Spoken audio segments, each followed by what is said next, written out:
Good afternoon, everybody. Here with Josh and Paul and Deirdre.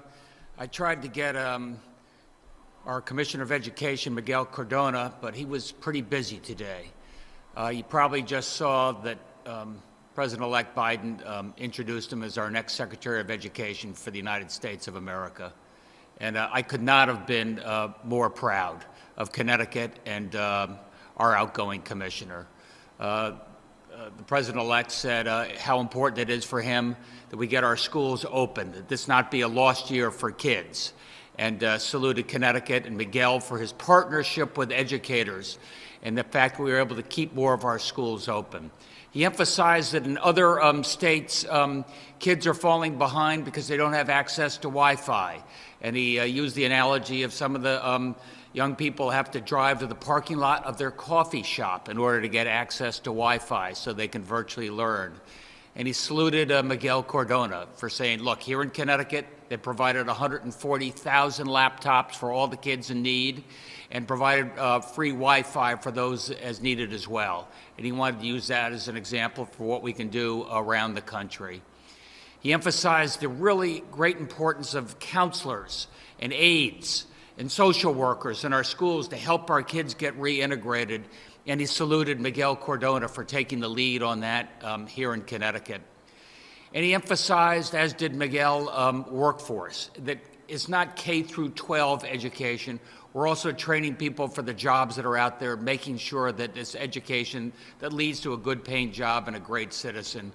And they saluted Miguel Cardona for the work he was able to do on that here in Connecticut now on behalf of kids all across the country. And Miguel did us proud when he pointed out that how important public education is. It's been his life, as he called it, the great equalizer. He was principal at the school where he was a student. He was principal of the year, and he saluted education as the great equalizer, as American as apple pie and rice and beans. That's what Miguel Cardona said, and Miguel, congratulations. We're so proud of you, and the people of the United States of America, the kids and parents and educators are lucky to have you there. We'll miss you, but let's stay in touch. Let's do a little bit on COVID, just to give you an update. 6.08% positivity. Sort of flat, that's what it's been for the last week. That's what it's more or less been since the post-Thanksgiving surge. Hospitalizations down a little bit, 1,155 COVID-related in our ICUs in our hospitals. That's about the same place we've been for the last month or so. Fatalities, tragically, up 32. I think this tells us, at least it tells me, I'm always trying to find themes that we did have a little poke up after Thanksgiving. It wasn't unexpected. We knew that there was a lot of travel going on, and things have calmed down and stabilized. But we are coming into a couple of days, Christmas, New Year's, worried about what that could be. So, yet again, I'm urging you caution. A lot of people flying in and out. It's very important that you, try not to fly unless you absolutely have to. And if you do, test and quarantine so that we can make sure we're on the backside of December holidays and we can do this safely going forward. And no need for additional restrictions or anything. I think we found that we've got some stability right now. But the most important thing we do is have you stay close to home. If you look around the country, you can see those places that stirred up the most in and around Thanksgiving were the places where there was the most mobility, most people traveling, most people flying in and out. And let's not let that happen to our region and our state. Vaccine update, 16,000 plus doses administered. You may say, hey, I thought we got twice as many as that. That's true. That's how many we've administered in the hospitals. We're still getting the numbers from the nursing homes. We hope that by the end of this week, a third of the nursing homes will have received their first vaccination. And probably by the end of next week, it's closer to 2/3. I think you're finding that we've vaccinated as many people per capita as any state in the country. And for that, I'm really proud. And in particular, as we prioritize our healthcare frontline responders who are every day going out and keeping us safe and taking care of us as needed. 76 locations now are administering the vaccines to healthcare workers, greatly expanded. Pfizer has gotten agreement with Operation Warp Speed, that's OWS, to double supply. We haven't quite been able to figure out when that doubling of supply will be allocated our way, probably not till later in the winter or early spring, but that means we'll be able to accelerate the continuing vaccinations for Phase 1B and Phase 1C. As you know, that's the group of the frontline responders, and then 1C is, folks 65 and older and a broader cohort there. And by being able to accelerate the Pfizer vaccines, if we get more of that, we'll be able to accelerate that group. And Deirdre's advisory group is going to be meeting again next week. No rest for the weary as we finalize what those allocations are in close consultation with the CDC. I just want to say it's been exactly 1 month since we talked about the necessity of having people step up, we're in relatively good shape when it comes to testing. We're in relatively good shape when it comes to hospital beds. So far, so good on vaccinations. The place where we're most stressed, we thought, was in terms of people and the exhaustion factor, and I've heard that from everybody. And one thing we could do was we created a program, we call it Connecticut Steps Up, ct.gov/StepUpConnecticut. And thank you, you have stepped up. We have over 1,000 substitute teachers who have stepped up, able to help as apprentice teachers in the classroom, before this holiday break and when we get our kids back again in the middle of January. So those teachers who are quarantined or older should stay home. At least we have those apprentice teachers in the classroom. 400 plus temporary nurses aides, many coming out of retirement to step up and help relieve some of the stress and pressure we have at our hospitals and nursing homes. Over 300 medical volunteers who are there helping out with vaccinations and tracking administratively, make sure we get that right and what we've got to do. And that's the same with the 300 plus non-medical volunteers. We need you more than ever. The number of people in stress, number of people at Rentschler lined up getting their food distribution in many cases. Thank you. Thank you on behalf of all the people at Connecticut. ct.gov/StepUpConnecticut. There's room for all of you, and we're trying to make it possible so we can relieve the pressure and stress as we get through. I hope we're bending the corner on this pandemic, and time will tell over the next few weeks and few months. Step up now. We could use your help. Guess I'll go with this. Time to shop local. I said I'm a pretty lousy shopper, and my kids always think I buy them stuff from the discard bin at the last moment on sale, and there's some truth to that. And many of the stores gave me some really good advice. Hundreds of you gave me good advice on places to go, and I've started that. I'm shopping local. I want you to shop local. What a difference it makes. You don't have to worry about delivery. Here it is. You've got about 24 hours to do it. And maybe I'll see you at Hartford Prince or High Nine Brewing or She-La-La in New Canaan, Greenwich. I know Sha-Na-Na. Anyway, that's where I'm going to be later this afternoon. With that, Josh, Paul, Deirdre, here to take your questions, and a special shout out to our friend Miguel Cardona. Channel 3 Eyewitness News. Good afternoon, Governor. How concerned are you with the holiday season approaching? We saw the aftermath of Thanksgiving and how that with people traveling, and especially now we have Christmas and we have New Year's. My gym told me this morning, she said she was getting on a plane to go to Florida. You have a lot of elderly people who have homes in Florida who, will be traveling. So how concerned are you about that? I'm concerned. Look, we've seen states with big flare-ups that have relatively restrictions, and a lot of the correlation is regarded people who are traveling, and a lot of it is related to those social gatherings that are happening. So I'm scared. You're going to go down to Fort Lauderdale. Maybe you have a little party on New Year's Eve. Then you fly back, and pretty soon you're going back to high school or something like that. That's a real risk. So I'm urging with every bone in my body to ask people to be cautious a little bit longer. That's how we get through this. And I think a lot of people are looking forward in the sense that the stimulus, it looks like will pass, and that will bring some much needed financial and economic relief. And many people are anxious for the vaccine. And I know it's rolling out already in Connecticut, but it could be a while before people in Connecticut get it. And there are still people who are hesitant to get it. And in the meantime, people are not going to go out and go to restaurants. So I'm not sure what the answer is. Do you have one?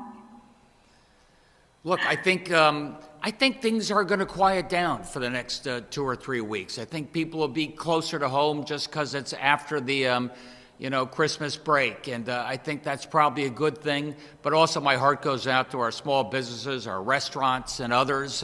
That's why we got David Lamont. We're putting in place this bridge loan, or it's actually a grant program. And I hope that's a bridge to what's going on with the federal PPP support, which is in effect a grant, a lot bigger grant. I know there's some potential hiccups coming out of the White House and threats of vetoes. Don't do that. Don't do that in this holiday season. We really need you to be steady and give our small businesses this opportunity. And in the meantime, for those of you, support your small business. Maybe it's just pick up at that restaurant, play it safe, but they need your support. Thank you, Governor. If I don't get a chance to see you or talk to you before, I wish you a happy holiday. You too, Josh, Paul, Deirdre, and even you, Jody Latina. I see you sitting there. So happy holidays to all of you, and stay healthy and safe. Back at you. NBC Connecticut.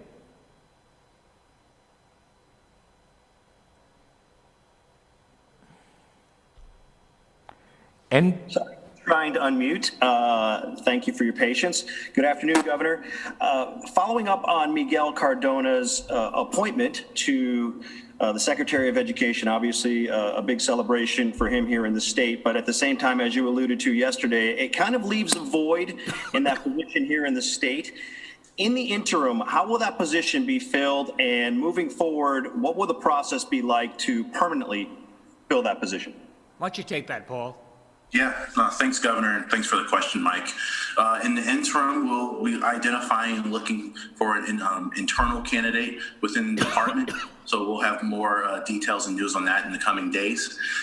As is installed in statute, the State Board of Education plays a big part as it deals with identifying who will be the next Commissioner of Education. So we will be working with the State Board of Education once we get official word from Dr. Miguel Cardona on his last day and working with this administration.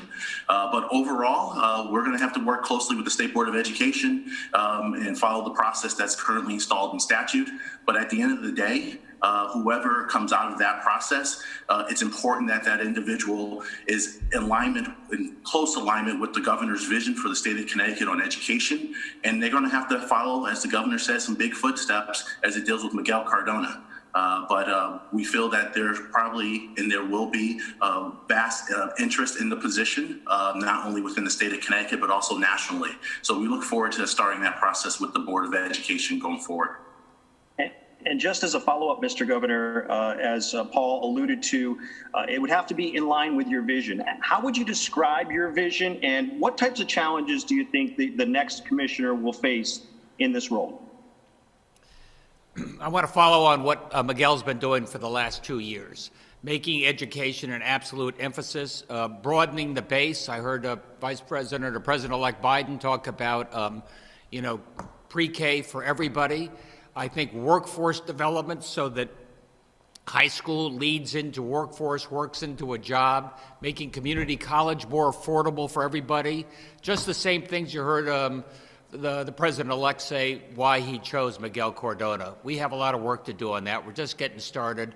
And here we are still with this pandemic. We have a number of kids who have lost 8 months, doing what we can so they can continue their education virtually or in the classroom. So this is not a lost year. Thank you, gentlemen. Happy holidays. Happy holidays to you. News 8. Good afternoon, Governor. Jody. I'm wondering, do we have any indication of what kinds of education dollars may be coming from this next round of relief, and what might it go toward? Are there still needs across the state? Yeah, we are going over that pretty diligently right now, but it could be in the hundreds of millions of dollars. And we're going to really prioritize in terms of public health. That's where the prime focus of these dollars is. What we need to do for testing. Actually, Josh is thinking about priority testing for our teachers when they come back to give them confidence. Make sure as we roll out the vaccines, the teachers are included in one of the earliest groups. Make sure we have the Binax testing in the classrooms for anybody who may be showing some symptoms. So those will be some of the priorities we have as we use our education dollars. And you didn't refer to it, or maybe you did, but it's also money for higher ed as well. And there they've gotten hit pretty hard, as you know, in terms of residents and dining. It's hit their revenues. So what we're going to do is everything we can in terms of public health to make sure those are costs that they don't have to assume. Thank you, I appreciate it. Merry Christmas. Merry Christmas to you. The Associated Press. Thanks, Max. Good afternoon, everyone.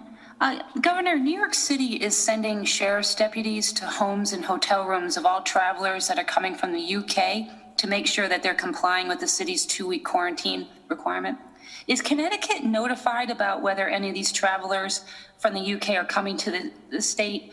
And are there plans to have Connecticut authorities, if so, check in on them? Well, I think I'm going to pass that to Josh, but I can tell you I am glad that Andrew Cuomo is being strict and Phil Murphy is being strict if the same is going on in New Jersey. I'm glad that they're at least enforcing the testing protocols, so you test before you get on that plane. There's a highly contagious form of the virus in Britain, and there's no need. We found last time how travel could accelerate the spread, so I hope they're being cautious. Josh, anything on that? No, nothing else to add. We're not sending police to people's homes or hotel rooms. No. But are we ever notified that, say, a traveler coming from the UK, their final destination is Connecticut? We know everybody coming into Bradley Airport, but generally we're not notified of people flying in via another airport, no. Governor, if I could add, our travel advisory does require individuals coming into Connecticut to complete the travel advisory form and to submit the results of their negative test to the Department of Public Health if they choose not to follow the quarantine requirement.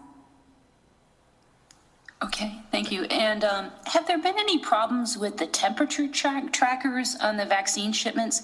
We have a report about 14,800 Moderna doses in California that are going to have to be replaced because they had a problem with the temperature trackers. We have had no such reports. And one other, thanks. And another thing was we're reporting that Tennessee actually got an unexpected shipment of about 40,000 additional doses. Has Connecticut lucked out like that? Well, Connecticut got a large shipment of Moderna this week, 60,000 doses for the first week. So nothing in addition to that large order that we were already expecting. So nothing unexpected then? Correct. Okay. Great. Thank you very much, and happy holidays, everyone. Thanks, Sue. The Day of New London. Thanks. This is Julia Bergman with The Day. My questions are for Commissioner Gifford. I talked to 2 of the directors at our local health districts today, and they mentioned that DPH notified them about a week ago that they are going to be asked to provide vaccinations during phase 1A, when initially they had told they were going to get involved in maybe 1B or later. What was the reason for bumping them up? Well, we've been working with our local health districts all throughout the summer to get them enrolled as vaccine providers. And the role that we're asking them to play in 1A is not necessarily new, but we're asking them to become involved with 2 things. One is working with emergency providers and first responders that are medical first responders, and also to help out with the community providers who are not affiliated with a hospital system. whether it's a doctor's office, a dentist's office, et cetera, who might be able to get a vaccine either through a health system or through the local health department. So those are the two roles that they'll be playing earlier on.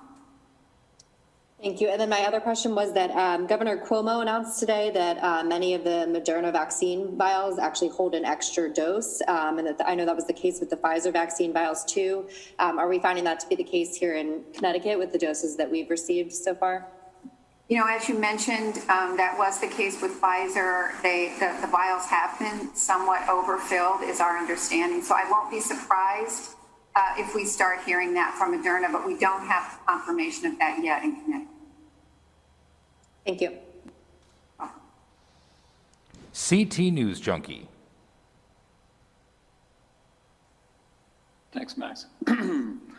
Governor, given the spike in cases we saw after Thanksgiving, what are we sort of doing to prepare for the aftermath of Christmas and New Year's? Yeah, well, Hugh, as you know, I just gave you a slide on the Step Up Connecticut, the number of people we have as standby. As you know, we've created a couple of field hospitals, so we have some extra capacity there as well. And but really, it's those informal social actions and your behavior that'll determine whether we can get through this with a relatively flat curve or something that's steeper and more surge-like. I hope it's the former. I think we can do it carefully. Okay. Do we expect that this might actually be a worse or more severe increase than last month? I've looked at the flight information. It does appear that people are doing more flying in and out of the region, in and out of the, within the 50 states than happened over Thanksgiving. So that can be a worry.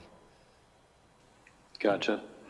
It's been about a month since you guys did the executive order for that $10,000 fine. Do you know if anyone's been actually fined for that yet? I don't believe so. All right. One other thing, I was wondering if you wanted. But I'm glad it got your attention. It did, yeah. If you might react to the president, it doesn't seem clear. He's sort of threatening maybe to reject this coronavirus relief package passed by Congress. What's your reaction to that posturing? I think that type of erratic behavior is really dangerous right now.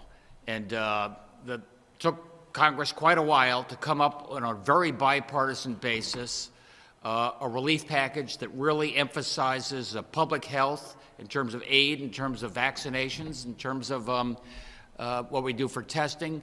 It made a big difference for those small businesses. Look, I come out of small business. You need to be able to count and plan for things a little bit going forward. It made a big difference in terms of what we're planning for education coming forward. You just heard that question. So, where were you, Mr. President? They've been negotiating this for the last month. Don't come in after the fact and pull the rug out from under. It's really dangerous. All right, I appreciate it. And have a good holiday, everybody. You too, Hugh. Connecticut Public Media. Good afternoon, happy holidays.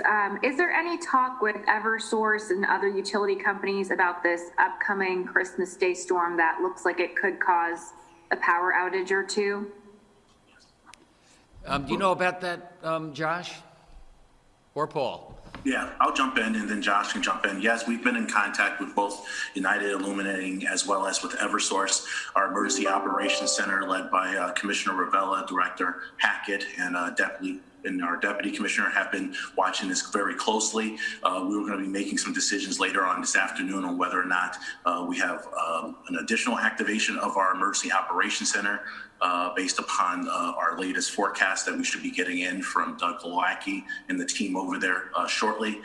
So it's a long way. Yes, we've been very much watching this and watching it very closely, and we'll be providing you all as well as others updates along the way.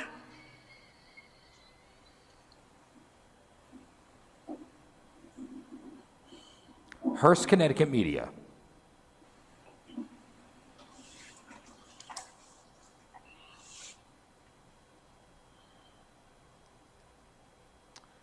The Hartford Courant. Hi, everyone. just wondering, Governor, you've talked a lot about being careful around the holidays and, the potential for a surge that results from travel or gatherings. Are there specific guidelines about what people should and shouldn't do? Like, is the advice to only celebrate Christmas with people in your household, or can you have a few people over as long as it's fewer than 10, no travel at all, limited travel? Like, what specifically are the guidelines that people should be following? Yeah, Alex, I'll tell you what I'm doing. I'm having a Christmas with just my immediate family, and that's my strong advice and guideline to each and every one of you. You've got grandma and grandpa around, and you've always celebrated with them. Put it off this year. Show them how to use Zoom. Tell them once you get that second vaccination, you'll be able to have a really good Christmas or holiday break in a couple of months. I urge people to stay close to their homes as best they can. Go out for essential reasons. Take a long walk outside. I think if we really are strict now, we're going to have real benefits, early this spring. So when we talk about immediate family, are you talking about people who live in your household or people who you see regularly, or how is somebody supposed to know who's in their immediate family? I would urge you to use your judgment. In my case, I got one wife, 3 kids, and a would-be son-in-law, so that will be my immediate family.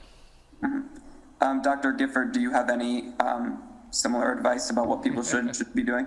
Yes, if I could build on what the governor said, the safest thing is to do as he described, which is limit the gatherings around Christmas and New Year's and other holidays to the smallest possible group close to your household.